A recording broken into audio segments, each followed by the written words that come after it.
बिस्मिल्लाहिर्रहमानिर्रहीम। अस्सलाम वालेकुम student, this is Arsalan Shafi of your math teacher. आज हमारे पास एक न्यू टॉपिक है चैप्टर 3 का लोगार्थम। अब ये लोगार्थम क्या होता है, इसके बेसिक कॉन्सेप्ट क्या है, आज की वीडियो में हम इस चीज़ के बारे में पढ़ेंगे। तो आज शुरू करते हैं हमारी आज की वीडियो। लोगार्थम क्या होता है? लोगार्थम में सबसे पहले आपको ये पता होना चाहिए कि इसकी टाइप्स कौन कौन सी होती हैं। पहले आपको ये देखें, इसकी एक कॉमन टाइप होती है और दूसरी नेचुरल। इसको यानी कि एक तरीके से कॉमन जो आम सा रूटीन होता है जिसमें लिखा जाता है वो कॉमन कहलाता है, और एक नेचुरल है जो इसमें आपने फिक्स वैल्यू से लिखना होता है, जिसे ई यानी कि एक्सपोनेंशियल मेथड भी कहा जाता है। तो उसमें जाने से पहले ये आपको पता होना चाहिए कि 2 की पावर 1 किसके इक्वल होती है। इसी तरीके से ये 2 के इक्वल होती है। इसी तरीके से अगर 2 की पावर स्क्वायर में आ जाए यानी कि 2 टाइम्स लिखा हो तो ये किसके इक्वल होगी, तो ये 4 के इक्वल होगी। यानी कि 2 के ऊपर स्क्वायर आ गया, इसका मतलब बेस इसकी क्या है, 2 है, और इसकी पावर 2 मौजूद है। यानी कि इसको बेस जो है इसको 2 टाइम्स मल्टीप्लाई करेंगे, 2 मल्टीप्लाई बाय 2 का मतलब 4। इसी तरीके से अगर 2 की पावर 3 आ जाए यानी कि क्यूब आ जाए तब ये किसके इक्वल होगा, तो ये अब 8 के इक्वल होगी। यानी कि 2 multiply by 2 multiply by 2 it means 8 आ जाएगा।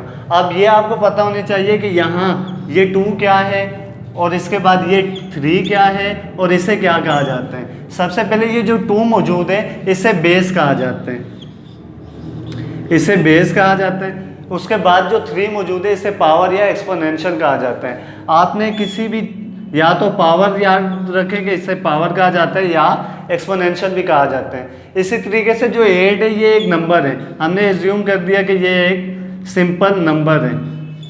अब लोगारिथम फॉर्म में इसको किस तरीके से लिखेंगे और इसका क्या रूल होता है याद देखेंगे। सबसे पहले अगर इसको लोगारिथम फॉर्म में लिखना है तो लॉग लिखेंगे, जिसे लॉग सिंपली कहा जाता है। आपके कैलकुलेटर में भी लॉग लिखा हुआ होगा, लोगारिथम कंप्लीट नहीं होता। तो लोगारिथम इसकी फुल फॉर्म है, सिंपली हम आम रूटीन में लॉग कह रहे होते हैं। अब लॉग इससे पढ़ना किस तरीके से, जो बेस होगी, जैसे हम इसी को ले लें 2 की पावर 3 इंटू 8 था, तो जो बेस है तो वो लोगारिथम फॉर्म में भी हम इसको बेस की तरह ही लिखेंगे। यानी कि बेस नीचे मौजूद होती है तो यहाँ हमने बेस भी नीचे ही लिखी 2। इसी तरीके से उसके साथ जो नंबर होगा, यानी कि जो हमारे पास नंबर था या 2 की पावर क्यूब निकालने के बाद हमारे पास जो नंबर आया था वो लिखेंगे लोगारिथम के साथ, और जो हमारे पास उसकी पावर होगी या एक्सपोनेंट जैसे हमने कहा था वो उसके सामने आ जाएगा, यानी कि 3। अब इसे पढ़ने का तरीका पता होना चाहिए कि हम इसको पढ़ेंगे किस तरीके से।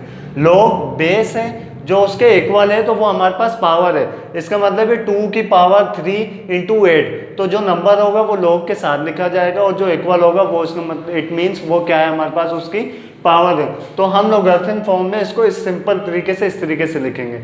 दूसरी तरीका ये भी है कि अगर इस तरीके से बाज़ औक़ात लिखा हुआ आ जाता है कि लॉग 2 इंटू 2 ये आप किसके इक्वल है, तो उससे पहले ही आपको ये बात कंफर्म होनी चाहिए कि ये जिस तरीके से 2 की पावर 1 लिखा हुआ आ जाए तो ये आप किसके इक्वल होगी, तो इट मीन्स कि 2 1 टाइम मल्टीप्लाई हो रहा है, 2 1 जा 2 आएगा। इसी तरीके से अगर ये 3 की पावर 1 आ जाए तो ये किसके इक्वल आ जाएगा, 3 के इक्वल आएगा। यही रूल हमने यहाँ भी यूज़ करना है कि अगर यहाँ इसकी बेस इसी को यूज़ करें कि 2 की पावर 1 इंटू 2, तो वही तरीका जो मैंने अभी पहले डिफाइन किया है कि जो बेस होगी वो बेस लोगारिथम फॉर्म में भी आपने बेस ही लिखनी है। जैसे कि लॉग के साथ बेस लिखी जाती है, यहाँ हमने बेस लिखी, और जो नंबर होता है वो आपने क्या करना है, उसको लॉग के साथ लिखना है। तो इसका नंबर आपके पास 2 था तो हमने 2 लिखा, तो अब जिसके इक्वल था यानी कि पावर जो थी वो हमारे पास 1 है तो वो हमने पावर 1 लिखी। तो जब भी ये रूल, इससे हमें ये तरीका समझ में आया कि लॉग अगर a इंटू ए है ये इक्वल 1 के आ जाएगा। ये हमने एक रूल बना लिया, यानी कि अगर बेस भी सेम है और नंबर भी उसका सेम है तो वो ऑलवेज इक्वल आएगा 1 के, क्योंकि लोगारिथम जब आप कैलकुलेटर में यूज़ कर रहे होते हैं वहाँ log 10 लिखा हुआ होता है।